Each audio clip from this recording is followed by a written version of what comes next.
Hello students. Today we learn how to draw the pie chart with the help of central angle and also find how to find out the central angle. ठीक है, इस video में हम pie chart पढ़ेंगे central angle की help से और central angle कैसे निकालते हैं वो भी हम इसी वीडियो में सीखेंगे. तो let's start the read the question. The result of an annual examination of a class showing the percentage of student in each category given below. एक स्कूल के जो स्टूडेंट्स हैं क्लास के उनके एनुअल एग्जामिनेशन का रिजल्ट शो हुआ है जिसके अंदर अलग अलग कैटेगरी के नीचे परसेंटेज दिए गए. यानी कि 25% जो स्टूडेंट हैं वो फर्स्ट डिवीज़न से पास हुए हैं, 45% स्टूडेंट सेकेंड डिवीज़न से, 20% स्टूडेंट थर्ड डिवीज़न से और 10% स्टूडेंट जो हैं वो फेल हुए हैं. ठीक है, तो हम इसको कैसे फाइंड करेंगे ये हम निकालेंगे. इससे पहले स्टूडेंट जो मैंने पाई चार्ट की वीडियो डाली थी उसके अंदर ये जो कंपोनेंट है इनको क्या बोलते हैं हम कंपोनेंट्स. तो जो कंपोनेंट्स थे वो नंबर्स में थे और यहाँ पर क्या है परसेंटेज में है. ठीक है, जब नंबर्स में थे तो हमको total number of component find करना होता था, बट यहाँ पर परसेंटेज है तो पहले हम चेक कर लेते हैं कि ये सभी मिल के 100% हो रहा है या नहीं हो रहा है. 25 + 45 70%, 20% 90 हो गया, प्लस 10 100% हो गया. तो लिखेंगे हम टोटल परसेंटेज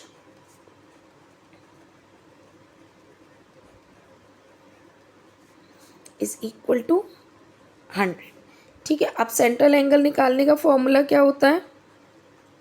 सेंट्रल एंगल का जो फॉर्मूला होता है that is value of the component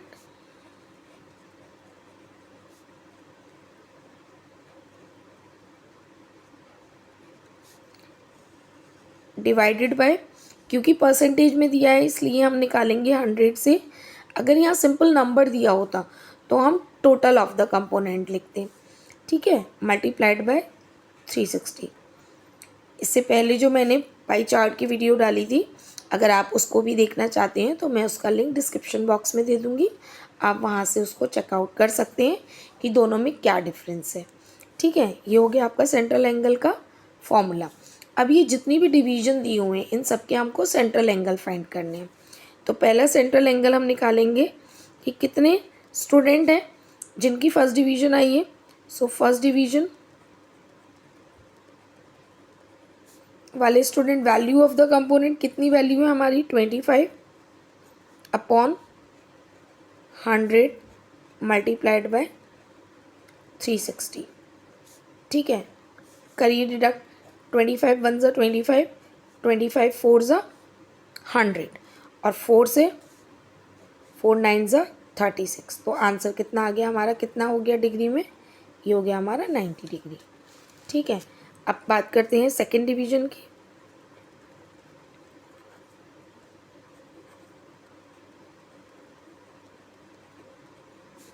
second division के लिए हम क्या करेंगे, हमारे पास वैल्यू ऑफ द कंपोनेंट कितना है 45 डिवाइडेड बाय 100 मल्टीप्लाइड बाय 360.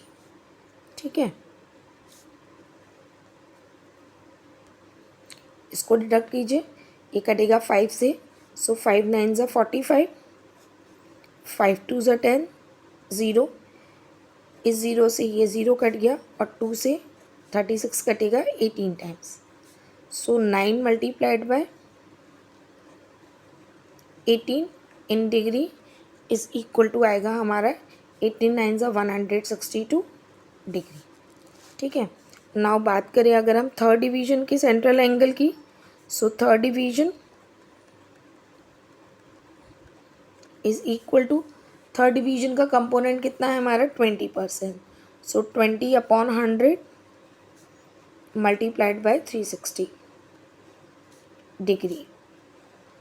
सो 0 से 0 डिडक्ट किया और 2 से 10 5 टाइम्स और 5 से 360 को काटेंगे तो 5 7 ज़ा 35 एंड 5 2 ज़ा 10. कितना आ गया हमारा 72 डिग्री.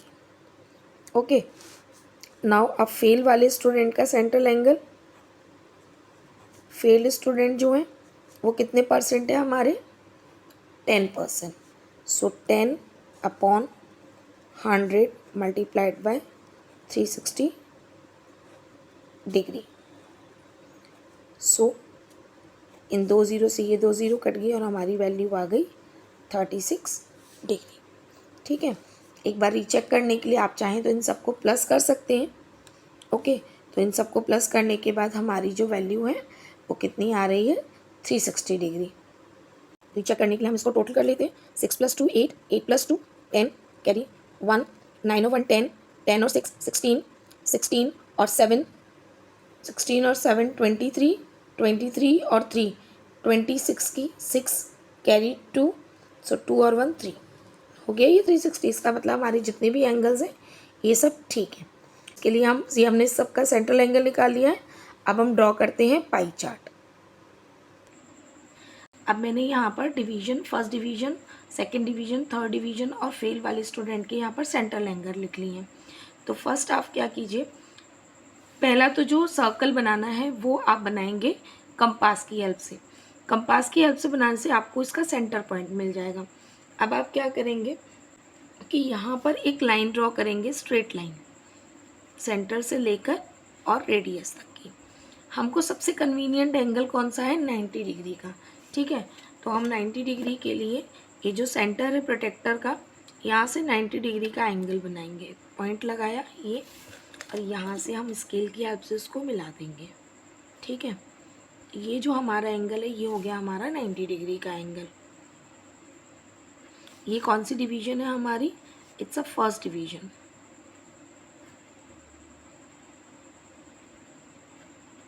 ठीक है, अब हम कॉपी को करेंगे रोटेट।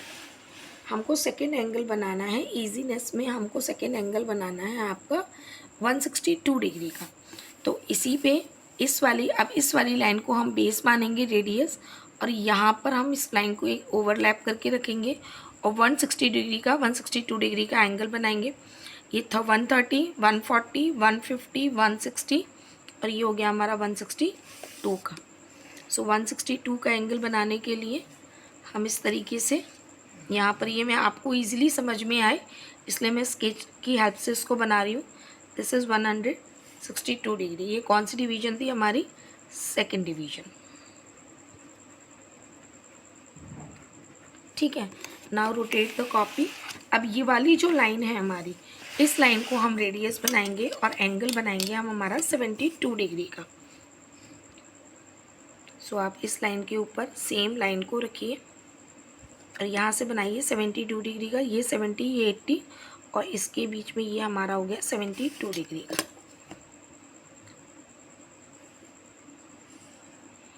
ये एंगल हो गया हमारा 72 डिग्री का और ये हो गया हमारा थर्ड डिवीजन।